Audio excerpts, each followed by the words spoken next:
개인회생 절차는 일정한 소득이 있는 자가 채무 변제를 할 수 없을 때 가능한 범위에서라도 최선을 다하여 일정 기간 동안 채무를 변제하고 나머지 채무는 감면해주는 제도죠. 매월 납부하는 변제 금액은 소득에서 생계비 등을 제외하여 결정되고 기간은 36개월 동안 변제하는 것이 일반적입니다.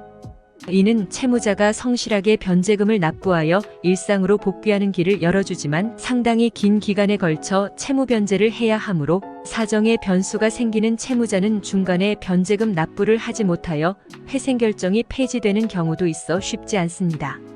최근 도산 사건은 큰 폭으로 급증하고 있는데 기준금리의 인상과 경기 침체로 인한 여파도 있겠지만 소위 말하는 전세 사기 또는 깡통전세로 피해를 입은 자들이 전세보증금에 대한 대출 이자를 적기에 갚지 못하여 개인회생 또는 파산 절차를 밟는 경우도 상당히 많습니다.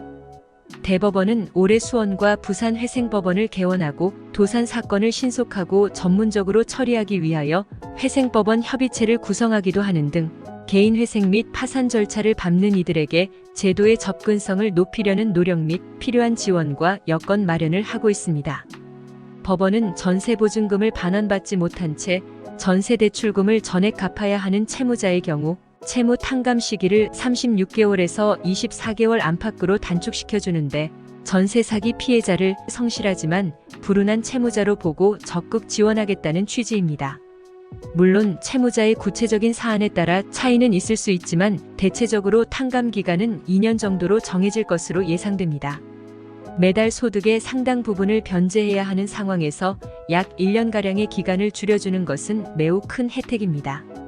이외에 개인회생 절차에서 변제기간 단축 혜택을 받는 경우는 65세 이상의 노인, 중증장애인, 30살 미만의 청년 등이 있는데 이번에 전세 사기가 사회 문제로 대두되면서 변제기간 단축 대상자에 추가되었습니다. 개인회생 절차에서 매달 갚는 변제금은 일반적으로는 채무자의 월소득에서 최저 생계비를 제외한 금액을 매달 갚게 됩니다. 다만 신청 시 부양가족의 유무, 지속적인 의료비, 장거리 출퇴근, 영업에 지출된 비용, 양육비, 거주비 등 여러 가지 사정을 잘 입증한다면 변제금을 줄일 수 있습니다. 법원에서는 피해자들을 구제하기 위하여 변제금액의 기준이 되는 청산가치에서 전세보증금을 제외시켜주는 방법을 포함하여 여러 가지 방법으로 월변제금을 줄인다면 일반적인 상황보다 좀 더 혜택을 받아 사회로 복귀하여 경제적 재기를 할 수 있을 것입니다.